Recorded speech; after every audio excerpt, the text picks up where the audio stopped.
Well, I guess this is goodbye.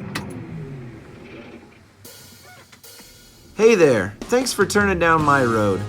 If this is your first time here, my name's Carl. My little brother and I both work for local farmers full time, but we both also farm together with our cattle herd and our hay operation. Everybody's involved, from the smallest to the biggest. If you don't have the joy of farming yourself, I'd love to help you experience it through this channel. Whatever your background, you found the right place. This is Dodge Brothers Farm and Ranch. We're about to do something I'm very excited about. We have been unhappy with our chisel plowing situation for a while now. We've been wanting to do a better job of leveling, and we were looking at trading for a slightly different style of chisel plow, and we found out that our current Case 340 Magnum is not quite big enough to pull it, just barely. So today we're going to try out two different tractors, two different styles of tractors that we're considering maybe trading the 340 Magnum off for. So we've got our chisel plow hooked up. We're going to see how deep we can put the chisel plow in the ground until we can't pull it with our own 340 Magnum. And then we're going to try this 8370R with IVT transmission and ILS suspension. And then we're going to try out this 9360R. Wow, I got to back up. This thing's huge. That we borrowed from a neighbor because there's not one at a dealership close enough by that we could try out. I'm super excited. Let's do this. All right, we're in 9th gear, chiseling gear, and we're currently getting some power hop. So we're actually running out of engine horse, and we're also running out of traction a little bit. We're spinning just a little. Got a certified veterinarian staking his arm in the ground, and what are we going? 8 inches? 10? Oh, 9. 9. So we've got the chisel in the ground pretty hard, and the case is struggling mightily. It's nearly stopping it. We've got it shifted down a gear lower than we normally go. It's just creeping and crawling along, and we're spinning big time. So this was kind of our goal, was to get it to this point so that we could really get a taste of how much more horsepower the other tractors are able to put down to the ground.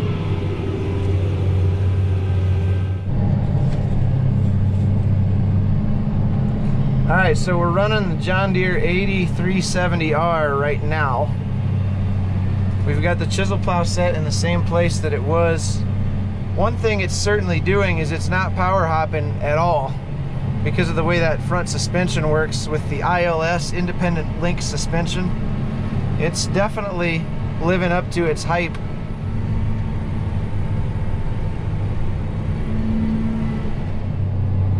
So this is a spot here where the grain cart made quite a few passes through the same place. The transmission is just continuing to shift down and down and down so that the engine horsepower is there. That's kind of how the IVT is designed to work in automatic mode. It's trying to maintain a ground speed of 6, but it knows that it can't. So it's shifting down and down and down, and now we're down to 4.8. I don't know what our percentage of slip is because the radar is not giving us any signal. What would you say our percentage of slip is, operator? Probably 10 to 15, I'll bet. And we figured we were at 50 with the case.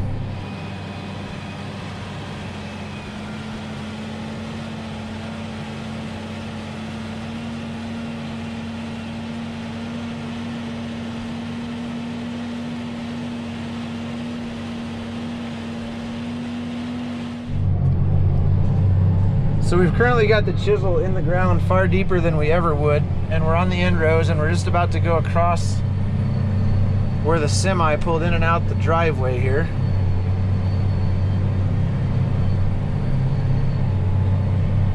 I'll be really impressed if we can get through it without it stopping us. Are we stopped? Not quite. I gotta say, I'm kind of impressed. I think that would have stopped the red tractor dead in its tracks, don't you? Yes, I do.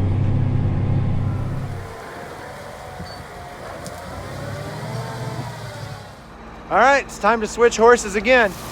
Time to try the big dog.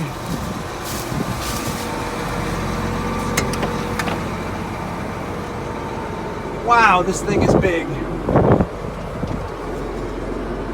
I can see right over top of that 8370R. This is an entirely different experience. Does that feel goofy or what when you turn the steering wheel? Wow, that's weird. All right, you're going in about the right gear. That's 6 miles an hour.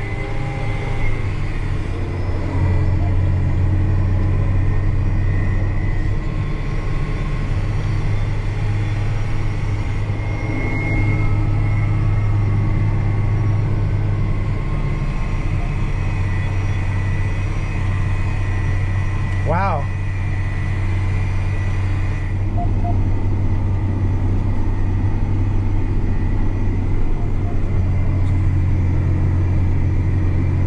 Are you as unimpressed as I am? Oh my gosh. I thought this thing would have twice the traction of that 8370. I almost feel like the 8370 was better. We're slipping like crazy.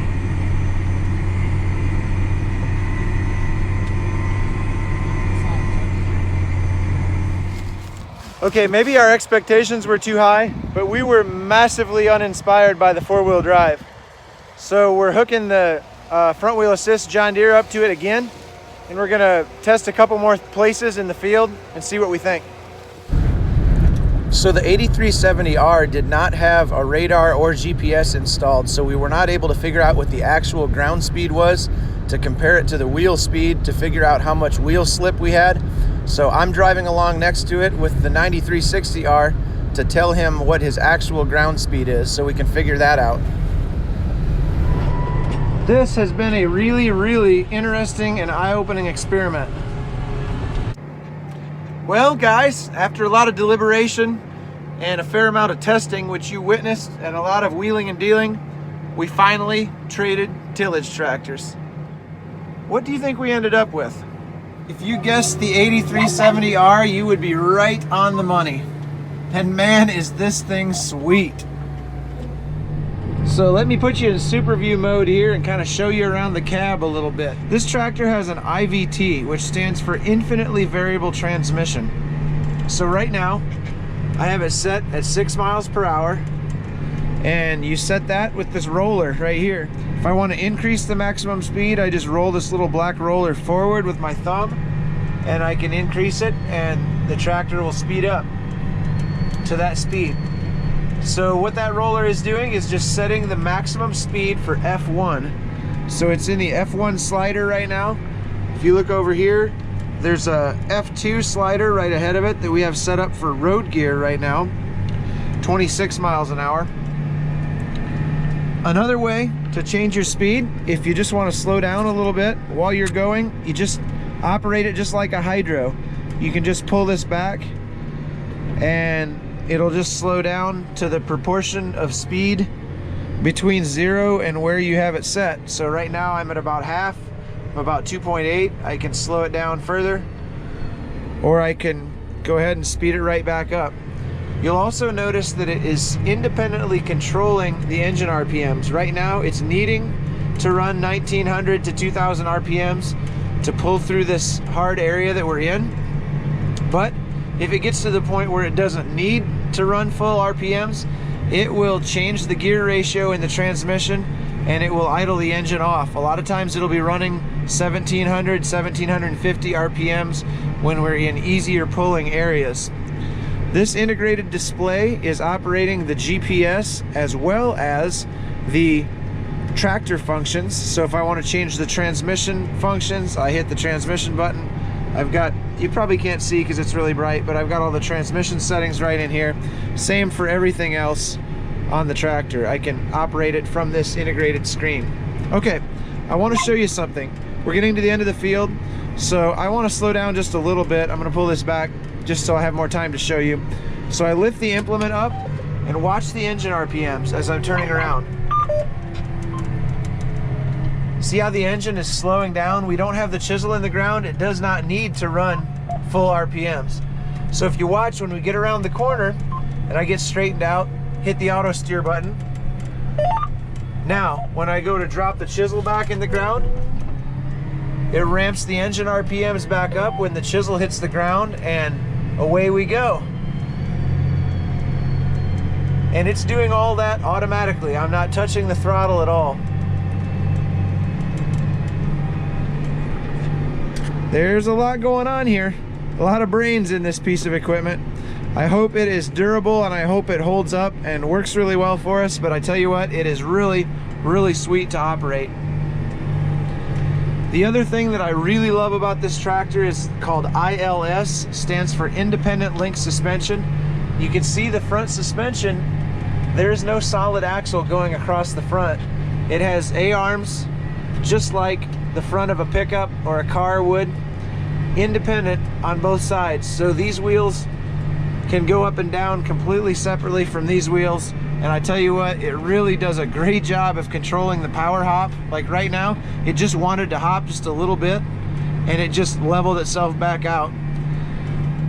Okay, I don't know how well you're gonna be able to see this. It's kind of starting to get dark, but I want you to watch the front wheels independently operate as they go through the waterway. See the left ones go down, now the right ones go down. Look at that. And then coming out, the left ones step up, and then the right ones step up. And you literally can hardly feel that happening. Everything is controlled so smoothly. Like, watch that. Did you see that? The tractor wanted to power hop for just a second when the chisel went in the ground because it's a little wet right here. But the front suspension just leveled it right out and stopped that from happening. So obviously this is very exciting. This tractor is very new to us and shiny and fun right now. So I am excited to see how it goes for the rest of the chiseling season. When we get our fall tillage done, I will put together a video with our thoughts about this tractor after we've used it to do all of our fall tillage. But right now, super psyched, really excited. I hope you guys enjoyed this video, and I hope you'll tune in to the next video where we hopefully finish harvest if everything goes well. And I hope you'll tune in for the video reviewing this tractor when we get done with our fall tillage. As always, thanks for riding along. I'll see you next time.